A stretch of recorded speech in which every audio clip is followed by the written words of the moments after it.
Welcome down to my 9-foot homemade oak bar. Pour yourself a cold one. You are listening to Bucs in the Basement. My name's Chris, and Craig here is the biggest Pirates fan you'll ever meet. Let's talk Pirates baseball now. Welcome to Bucs in the Basement. Now I see the changes in this town. They change, they say one thing, but then the next day it's different. They change, but they don't know what they want.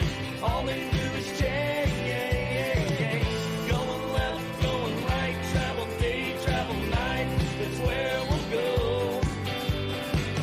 No excuses, no goodbyes, no one cries, no one lies. We'll never know.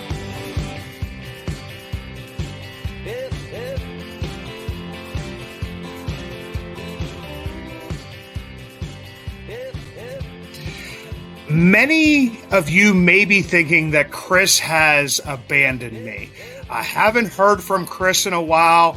He will be back very soon. He had a daughter that was graduating, had to go register for classes at the University of Illinois, has another kiddo, into high school, another young one that he's probably chasing around at every field that he can get to at this point in time.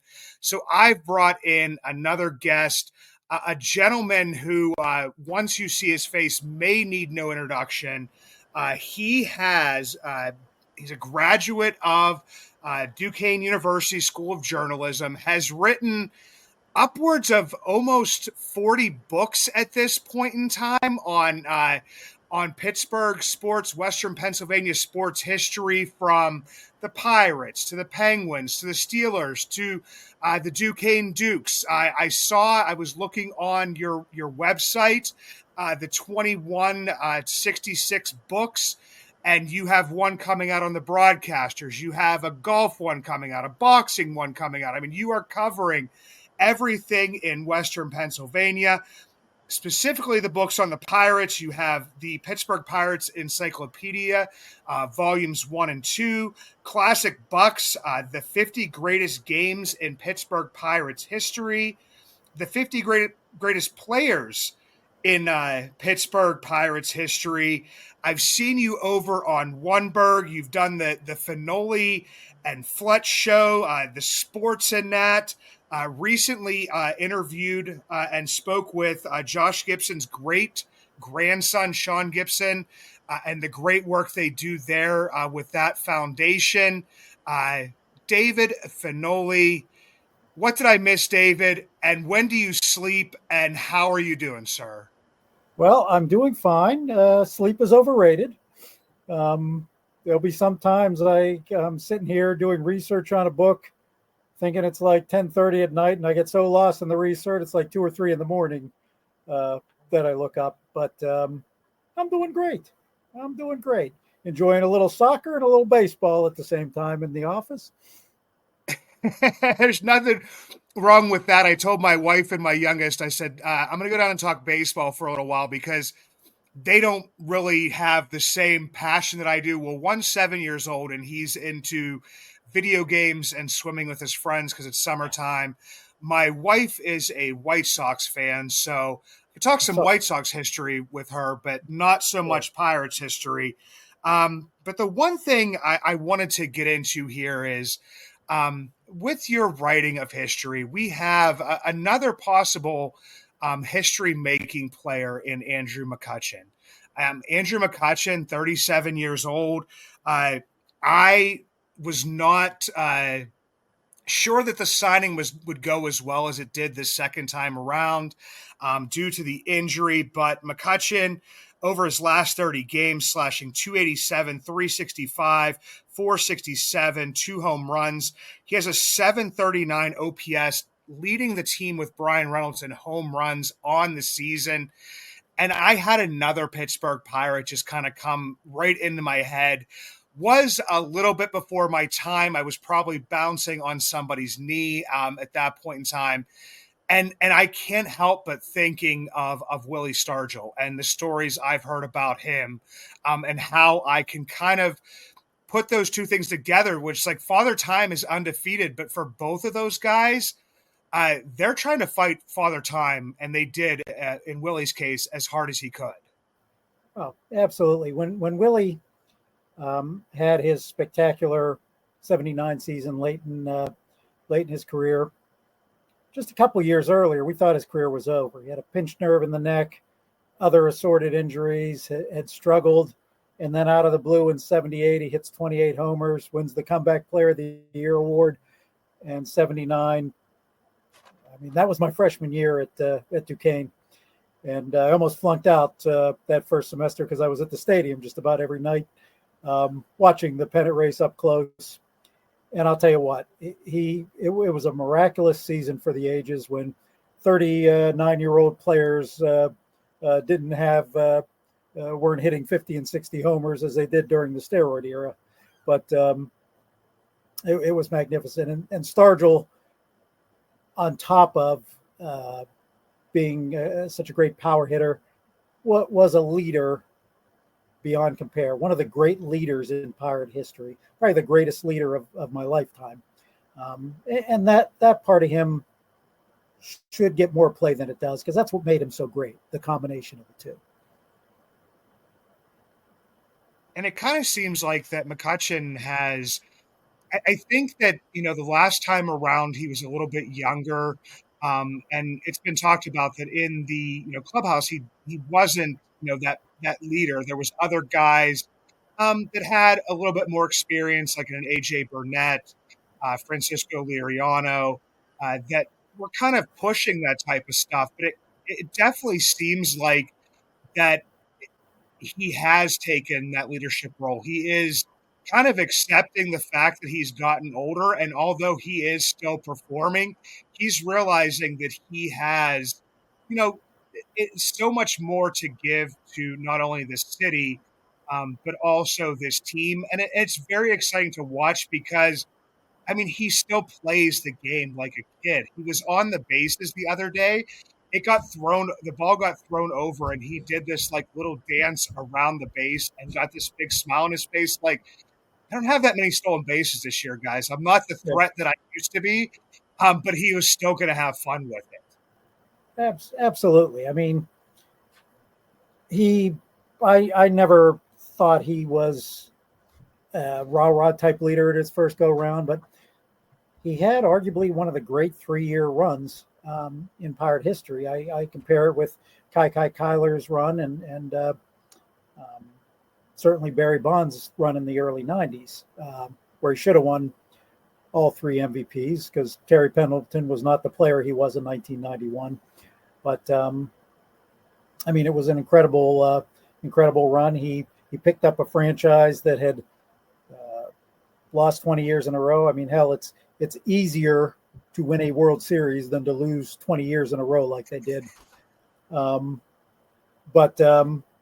And for that, Pittsburgh should always be grateful to what he's given them. But from a playing standpoint, I did, and I'll tell you this, although I don't usually like to reveal ratings I have in books.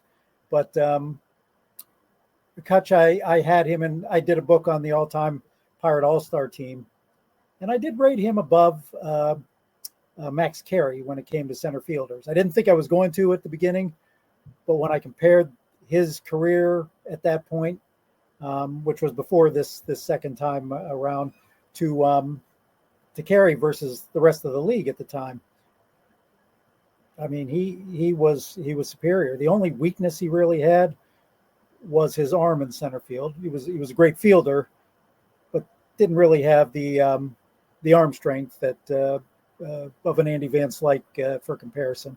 But he was a great player other than that. We can look at him with this, especially with this unexpected. I agree with you. It's an unexpected resurgence. And we can look at this as he can be considered, certainly in the top 20 all time of a franchise that, despite what we've done in the last 40 years, is still a classic historical franchise with such great players. And that's pretty impressive to be included in the top 15, top 20 all time. Yeah, and you stole the question right out of my mouth, because I was going to say, where would you put him at? And if we're saying 15 or 20, and a lot of that stuff is what he did for the franchise, like you're saying, like, throwing them on his back and getting them back there. But then the stats and an MVP, season and different stuff that, we hadn't seen in Pittsburgh for years. I mean, I know that, we both have a little bit of gray in our beard here, is that, we stuck with this franchise, through those 20 years. When you're talking about being a freshman, watching the 1979 Pirates teams, I was a freshman in college watching the 1998 Pirate team. I was a senior in high school when the freak show happened. So I was at a lot of those games as well. But other than that, there was a lot of times where I think I went to the stadium one time, and it was against the Cleveland Indians at the time, the Guardians now, right after they had started doing the interleague play and stuff. And I went on a Friday night and we lost. I think it was like 18-2. So I'm like, okay, I'll go back on Saturday. And they lost like 19-1. And I'm like, well, they can't lose this bad on Sunday. And then it was like a 15-5 game on Sunday. So, I mean, there was, a lot of bad years there. And Cutch, did that for the Pirates. But now, like, as we sit here, the Pirates are 36-38, 2 games under 500, in the midst of a hunt in the Central as well as the wild card. And my question for everybody that I've kind of brought on as a guest here in Chris's absence, David, is, did you have like some expectations for the Pirates this season? Was there a projection that you had in mind? Or did you go into this thinking, okay, I've been through year 5 of a rebuild before. I kind of know what to expect, because year 5 of the Pirates' last rebuild was 2012. And it was a good team that had another epic collapse like they did in 2011. So what were your thoughts kind of going into this Pirates season? Well, I had projected them at 82 or 83 wins. I thought it was a better team than last year.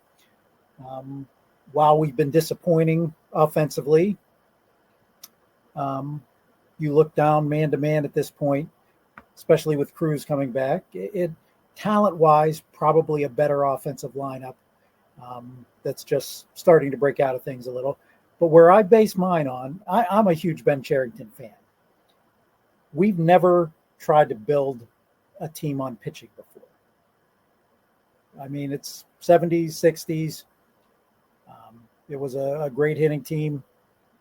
The last time pitching was the strength, like a super strength of this team, was in the early 1900s, 1900 to 1908, when Sam Lever, Deacon Felipe, you had Vic Willis in there.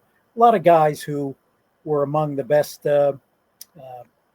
pitchers in the league at the time, and that was the strength of those teams. Babe Adams starting out in 1909 and becoming, in my estimation, the greatest pitcher in Pirate history and a borderline Hall of Fame candidate.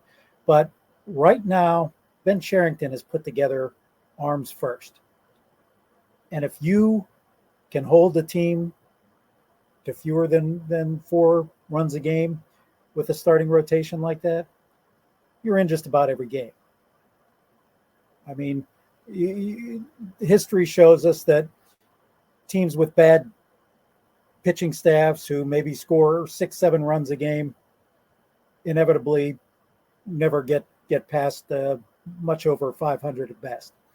So right now, Paul Skeens, who looks to me at this point potentially the greatest modern pitcher we've had. We've never had somebody with the potential to be so dominant. Now he has to prove it more than 8 games. Jared Jones, who I thought would be good but not this quick, gives you another solid number 2 and potentially a number 1 guy down the road. Keller, who's a strong number 2 guy, right now is number 3. I mean, before you were forcing number 5 and 6 guys as your number 1 pitcher. And this makes a huge difference. Braxton Ashcroft, who had Tommy John surgery and has just been spectacular over the last 2 years, looks to be the next in line who could jump up here. Bubba Chandler struggled a little bit in Altoona, but quite frankly, he has the stuff that of a number one pitcher. He probably has potentially the best number one or the number one fastball in the system right now. Anthony Solomedo, who again is struggling a little bit. He's given up a few extra home runs this year than he normally has, but again, there's potential for him. So, rather than having that one guy who might be 2 or 3 levels down and we're waiting for, you just are plugging in time after time. And let's not forget Quint Priester, who I thought was pitching well before his injury, who, if he's your number 5 guy, you're sitting pretty. Yeah. I mean, you what you just said, I mean, is hard to deny. I mean, pretty much one of the hardest things in baseball to do is to put together a rotation with, the limited money to a degree, because we're never going to go out and spend, those $30 million contracts. We're not going to do it that way. And yeah, you could, as they did in the early 2010s, is, kind of get guys that, some teams wanted to get rid of in AJ Burnett and get rid of some of his contract. And then, Francisco Liriano having a little bit of a resurgence, which we've seen, over the past few seasons with, players, and finding a possibly a diamond in the rough in Bailey Falter, because, Philadelphia was done with him, even though I've said on this program, numerous times, Chris and I always go by whip, and his whip, 2 years ago in Philadelphia was below a 1.3, which anybody that's below a 1.3 has the ability to be, a 4 or a 5 in the rotation or above, depending on how low you go down. So, I mean, they've kind of, taken away the hard part, and the offense is kind of starting to heat up as the months get hotter here, spending a lot of time either in the pool or outside at this point in time, because my goodness, is it hot. And the thing that I looked at here is the Pirates' pace. And when I talk about pace, is like, what pace are they on for? Because people are saying, like you said, David, going to like the 82, 83 wins. I had them between 78 and 82 as like the highest. I was looking at like around a 500 team. And I look back to May 10th, because a lot of people look, that's when, Nick Gonzalez came up. That's the day before Paul Skeens made his debut. And they were basically, not sitting so great at that point in time. They were 6 games under 500. They've gone 19-17 since that point. If they keep up that same pace, they will have 82 wins. From June 1st to now, depending on when you're listening to this, we're recording this on Thursday night, they're 10-7 in the month of June. If they keep up that pace, they have 87 wins. So I know it kind of seems like an overwhelming type of thing when people, start to have to throw out like the number of wins you have to get to 87 wins. When you say they have to win, when you're saying like 50 games or something or to get there, you know what I mean? It sounds like an overwhelming number, but when you kind of break it down into sections, because I mean, if you look at it, a Major League Baseball season is broken out in sections. You start the season when it's freezing and snowing on opening day, to the point where like I'm wearing a tassel cap and a hoodie, to now. I mean, it does get broken out into that. And it's also teams that have the depth, to get through that. And like I said, the hitting has come along. In the month of June, they are a top half team in OPS and also close to that in WRC plus, if anybody's in like the Fangraph statistics. The pitching, the starting pitching has continued to excel. The bullpen is kind of where things have, fallen apart to a degree, but they're starting to pull that even together in this month. And for me, like we've said this since the beginning of this program, this is our 5th year, quote unquote, covering the Pirates as fans.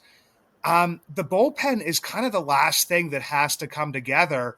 And I know that like a lot of people don't agree with Ben Cherington's method of just grabbing guys off the waiver wire and kind of seeing who sticks and then rotating through that. Well, I mean, right now he's got Bednar, Chapman, Holderman. Majinski's pitching pretty well. Kyle Nicholas is showing flashes. And you're trying to fill those, those last few spots in the rotation, which a lot of times for teams, I mean, we just played the Dodgers a few weeks ago, and we got to see Anthony Bonda and I think it was Johan Ramirez, two former Pirates who we threw onto the scrap heap, per se, pitching for one of the best teams in baseball. So, I mean, that was just a long kind of diatribe to say that, if the pace stays the same as it is right now, yeah, they might not jump up to that 98 wins that, we loved in 2015, but they might be right where their goal kind of was. Yeah. I mean, in the bullpen, you look at it the last 2.5, 3 weeks, it's coming around. I mean, Bednar has been the Bednar. He was walking a few too many guys early on, but now that's come to an end.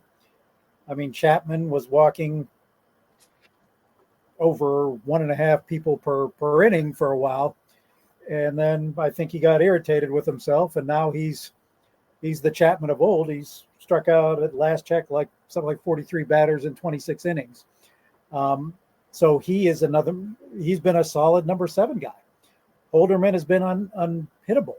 So the back end of your bullpen is what we thought it would be at the beginning of the year. You add to that Luis Ortiz, who the one thing I disagree with what they're doing, and Ortiz looked like he should be part of that rotation. If you're complaining that your bullpen's getting tired, doing 2 starter maneuvers in a 3-day period probably isn't your best move. I would have put Ortiz probably in the starting rotation at that point, but he has had a fabulous year.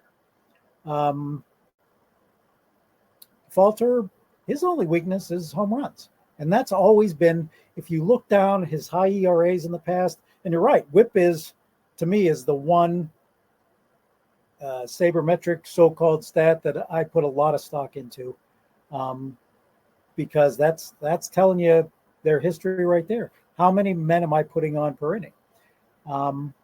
He's always been solid there, but he gives up far too many home runs. And this year he's cut down on them, but you go back and look at the runs he's given up. That's where they're coming from. But he's been a great number 4 guy. Perez sounds like he's on his way back. He's been the epitome of a 5 guy. But if Ashcroft continues what he's done in his first 2 starts at Indianapolis, I plug him in there, and Perez can become your long guy out of the pen. Plus the bullpen.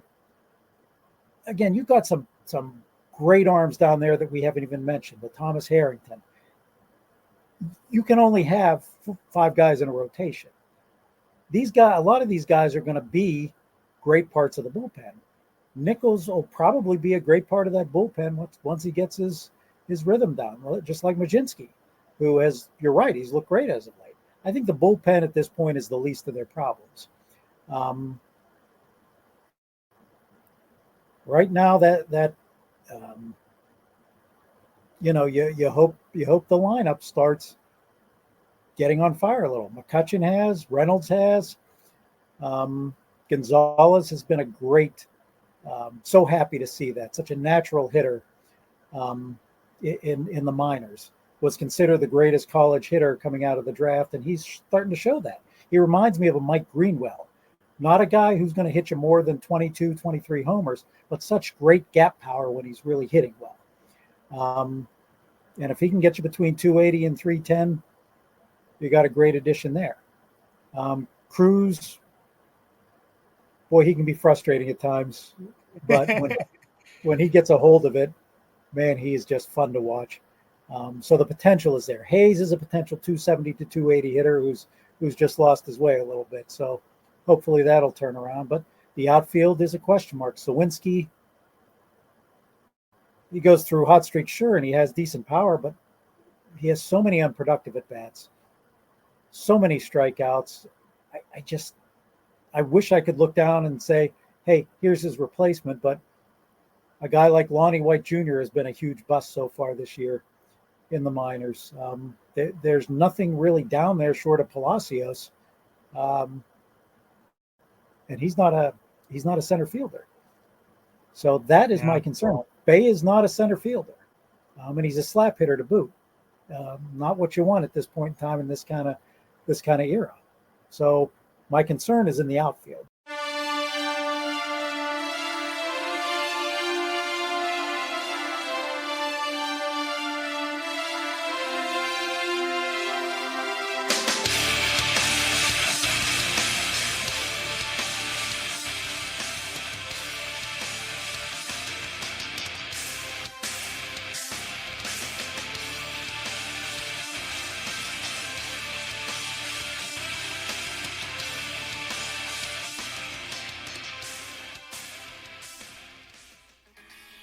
Are you a fan of the Pittsburgh Pirates and supporting small businesses? If so, Bucs in the Basement has you covered. Introducing the Bucs in the Basement Vouch Store with products from places like Split Rock Coffee, coffee with a purpose, established, owned, and operated by disabled veterans, sworn to protect America, or Camp Craft Cocktails, more than cocktails. It's a mission to build longer tables where everyone is welcome. We try and vouch for these products. Bucs in the Basement, proudly brought to you by VOUCH. Visit our Vouch store at bucsinthebasement.com or simply click on the link in the show notes.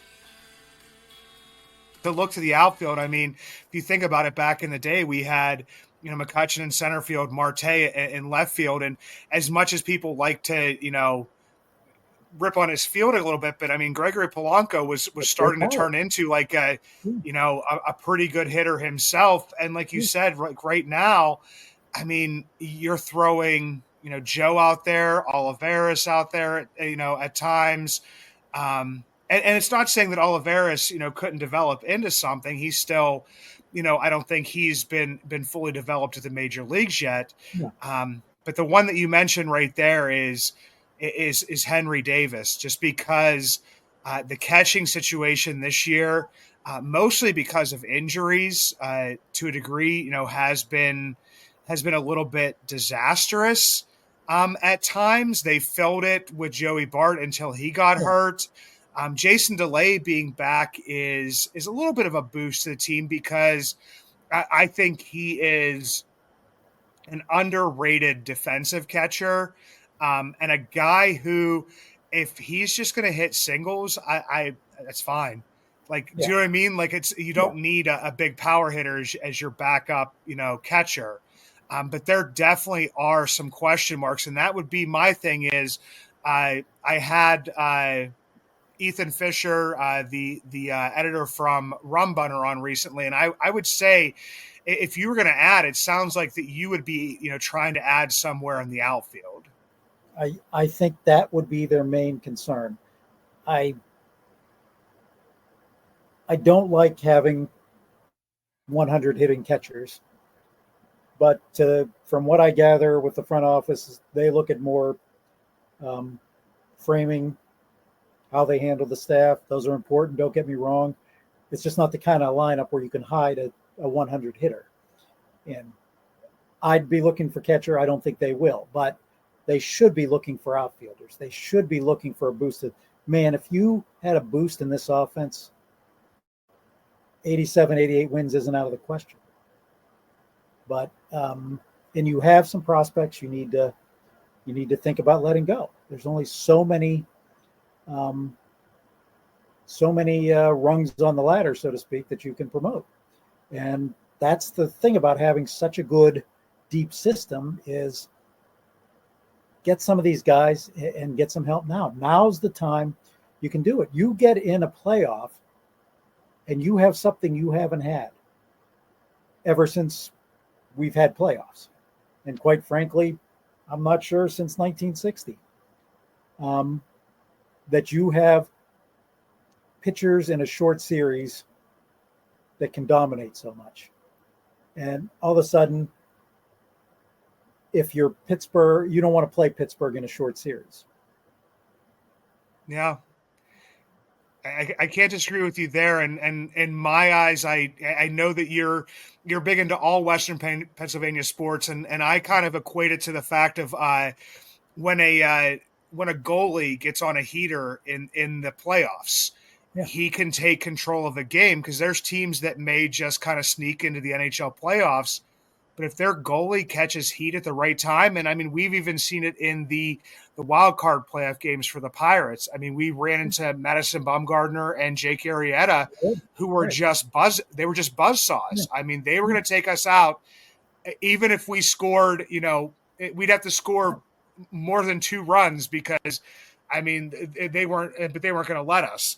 So, but David, on our show here, we are 30 minutes of Bucs, and I'm going to have you back on, because I'd love to. This conversation could go on for till what time do you stay up till? Like sometimes 2-3 o'clock in the morning. I could easily do that. This is going to be a tough question here, and then I do want you to talk about your books that are coming soon. Sure. What is your favorite Pirates moment? And then also, what is your favorite Western PA sports moment? And you can give me a couple if you want to, because I know that would be kind of hard with everything that you've researched and also everything you've experienced. Well, my favorite Pirate moment, and I was 11 at the time, but it's really what kind of spurred me from a baseball fan at that age to passionate about the game, was Game 7 of the 1971 series. Seeing your first World Championship. Earl Weaver trying to throw Steve Blass off his game by coming out and complaining about him pitching from the rubber properly, to try to throw him off his game. And Blass, who was struggling at the time, thanks Earl Weaver to this day for basically focusing him and pitching, save your no-hitters that we've seen. That was the most spectacular pitch game I've seen, because it was Game 7 for a world championship that nobody thought you could win. And I just always remember that so fondly, that group of players. Certainly Roberto became a hero to all of us in my age, that World Series, taking the team on his back and leading him there. The most spectacular 37-year-old athlete I had seen take away today's modern medicine that makes it a lot easier to be a 37-year-old athlete. Clemente didn't have that. And he was at the top of his game then. And, certainly my worst day as a Pittsburgh sports fan came a year later, on not long after the Steelers lost to the Dolphins in the 1972 AFC Championship, when later that evening, he dies in an accident, in what I always thought was a foolhardy mission, because if you think about it, he thought if he took those goods, Nicaragua had a horrific earthquake, and there was a civil war in Nicaragua at the time, where a group, the Sandinistas, were in charge, and the goods weren't getting to the people who needed them. Clemente thought if he went, he could be the one to get them to the people that went there. And I contend those people were ruthless, and I don't think would have cared that he was so beloved. And I don't know that he survives if the plane lands. But if you think about that, it just puts the bravery of Roberto Clemente on a whole nother level, and just puts him on another level. But that was my greatest moment. The Immaculate Reception. My dad was a season ticket holder to the Steelers, and took my brother and I there. My dad also hated traffic. And my dad, at the time, the Steelers were coming off a streak where they were the Pittsburgh Pirates of the NFL. For 40 years, they were an embarrassment. So after Kenny Stabler, who was slower than I am today, runs for a touchdown and goes up 7-6. He gets mad, looks at my brother and I, says, "Let's get the hell out of here. At least we'll beat traffic." So as we walk out on Gate C, Three River Stadium erupts. I don't know what the hell happens because the game's blacked out, of course. And until we get back to the car, we don't know. We just assume somehow Roy Girella kicks a field goal to win that game. And then the next day, we finally see what the Immaculate Reception was because, back then, all home games were blacked out and they were replayed on Sunday or on the next day. This was a Saturday game that was replayed Sunday. So until the day he died, my brother and I would just jerk around with him to no end. "Hey, Dad, remember when you took us to the Immaculate Reception and made us miss it?" And we'll have a good time with that. But obviously that was great. But my other great Pirate moment would be, strangely enough, in 2013. It was a tie. And the newspaper from that day still sits on my wall, 82, when they won their 82nd game against Texas. It was an emotional. I was coming home. I'm a manager at Kohl's, and I was coming home from work. Must have spent 2 hours on the phone with my cousin Tommy, and just talking about the last 20 years. We both grew up in the 70s, and that was special. The next one was against the Cubs. The way the game ended to clinch the playoff spot. I got to tell you, I was one of the few times I got emotional at the end of a game, just to see where they had been, and all of a sudden they were back. And I was going to watch a playoff game at PNC Park, which I didn't think was imaginable at that time. At the first game, I had made a bet with my friend Bill Rainier, who I wrote the Pirate Encyclopedia and a couple other books with. I said, "I hate sushi." Thought I'd hate sushi. I said, "I'll tell you what, Billy, if they make a playoff at PNC Park, I will eat sushi." And I pointed to the place that served sushi. Well, he remembered 13 years later. And I tried sushi, and it was every bit as disgusting as I thought it'd be. But that atmosphere and that moment was the third, tied for the second greatest moment, all from that year, at that wild card game. One of the great experiences in sports I've ever had, like a college atmosphere. And, that will go down, even though they petered out in the next round. That will go down as one of my favorite years. And I've been watching Pirate baseball since '68. Yeah, I can't argue with anything that went along in 13. And I as everybody knows, you have written so many books. You have a bunch of them coming out. Some that I had mentioned. You have one coming out on, I believe it's on the Pittsburgh Broadcasters. You have one coming out. I think it was on. You got a boxing. I didn't know what that one was. So tell me about your books that are coming out here pretty soon. Well, we actually within the next 6 months we'll release 4 books. First one, I also design books for the 2166 website, and a guy I use him as my boxing author on some of the books on Pittsburgh sports, like Where Pittsburgh Played, which had some boxing in it, and some of the others. His name is Douglas Kavanaugh, probably the greatest boxing historian I've ever come across. And he has written a 2-volume book on the history of boxing in Pittsburgh, which in the 40s and 50s and 30s were among the greatest boxing towns in the country.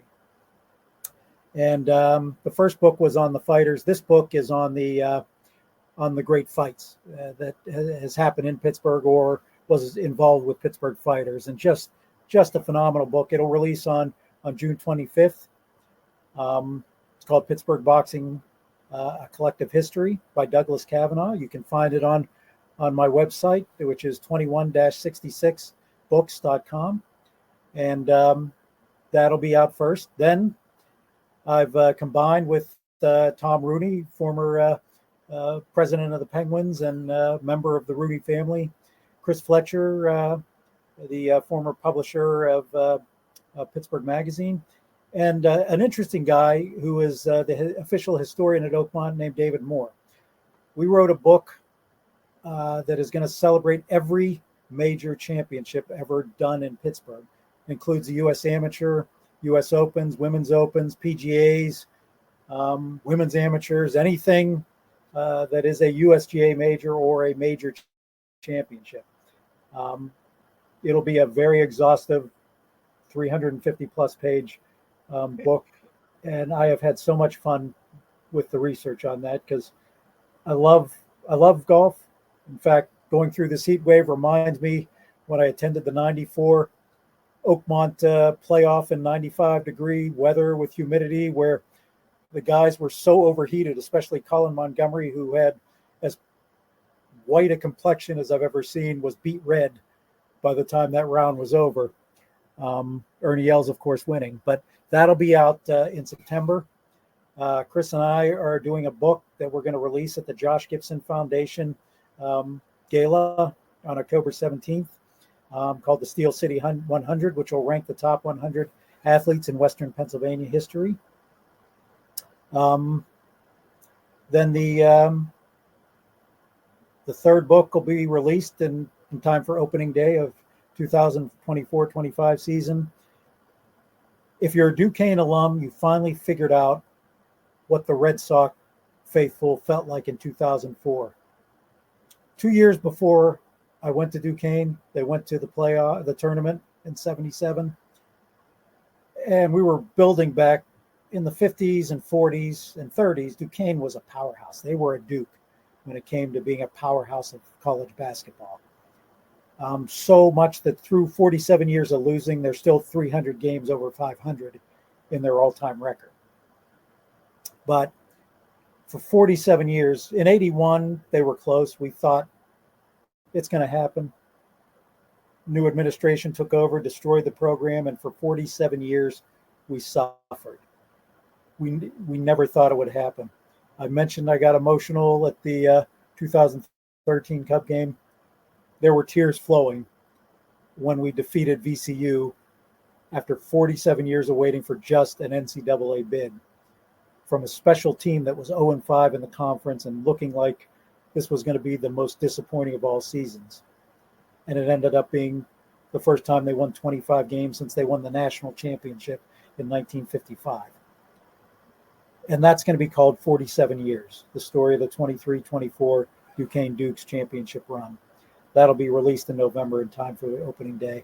And then the last one we're releasing, Chris works for the Ryan Shazier Foundation, and they're having a gala that's going to honor Pittsburgh broadcasters.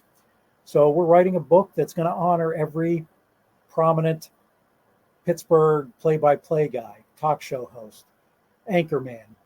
We've had so many. Dick Stockton, who is the voice of the NBA. Not many people realize he got his start basically at KDK in Pittsburgh and was a Steeler announcer. Ray Scott, the great CBS voice and Packer voice, got his start here in Pittsburgh. So this book is called Behind the Mic. It'll be released in January at the Ryan Shazier Gala. And that's going to be the 5 books that we have at 2166 coming out. And we have a whole slew that 2025 will bring that we have in conversation too. And some will be released in conjunction with Lundberg and our friend Brian Carruthers. Well, I told you before we hopped on here that I had a book idea for you, and okay. It's something that's near and dear to my heart, and it is the coal mining baseball leagues. My grandfather was a pitcher for 8 years in the coal mining baseball leagues. Played everywhere from Leechburg to Avamore to Vanagrift down to Pittsburgh, and his most favorite memory that he told me about one time is he worked all day and went and threw back-to-back no-hitters against an arch rival from Avamore. But even bigger than that, they were the coal mining leagues were some of the teams that would play the Homestead teams, that they would play the Keller Giants when they came in. They would play these other teams, and sometimes the coal miners didn't have enough players. So they would get to play on the same teams as some of the great Negro League That'd be an honor. players. That'd be an honor. So that's one that that I think that I'm not the most resourceful and not good on research and stuff like that. But there's pictures that my grandma had of my pap playing baseball. So that's my one of my challenges to you is to write one on the old coal mining baseball leagues. So yeah, well, it's funny you mentioned that. That actually ended up. I did a book called The History of Baseball in Altoona, basically because I was intrigued. They had a major league team there in the 1800s in the Union Association for like 32 days before it got moved out. So, and they had a railroad league, which was similar to the coal mining leagues, and all the industries, and they would recruit all these industries, the coal miners, the railroad would recruit workers who were great baseball players. Yeah. And these would be as well attended as minor league, and they had the talent of professional players. They were very well played leagues. In fact, the coal miner league around here also would sponsor soccer teams. And in Pittsburgh, in the 20s through the 50s, we play now the Lamar Hunt Trophy, which back then was the U.S. Cup. And many of the U.S. Cup winners came from Pittsburgh, sponsored by coal manufacturers. Yeah. And they would tell similar stories to players working all day and then coming out and winning a national championship on a team where the lines were lined by coal. The field was lined by coal. So yeah, that is an interesting part of sports in this country that gets kind of passed by, but so many major league players came from these leagues, and it's just fascinating how, these would be the top played miners in coal mines would be the baseball players, and that's how they would recruit them. Very interesting. Yeah, it's definitely a very cool thing. But once again, David, thank you so much for coming on here. It's been an absolute pleasure. Like I said, we'll definitely have to do it again. For those of you that don't, go check out, 2166 Books, David's website. Check out some of the books. 66. Yeah, 21-66, and check out some of the books there, and look forward to the books that are coming out. And like I said, we'll do this again very, very soon. This was a great pleasure. Would love to. Thank you so much for having me. Really enjoyed it.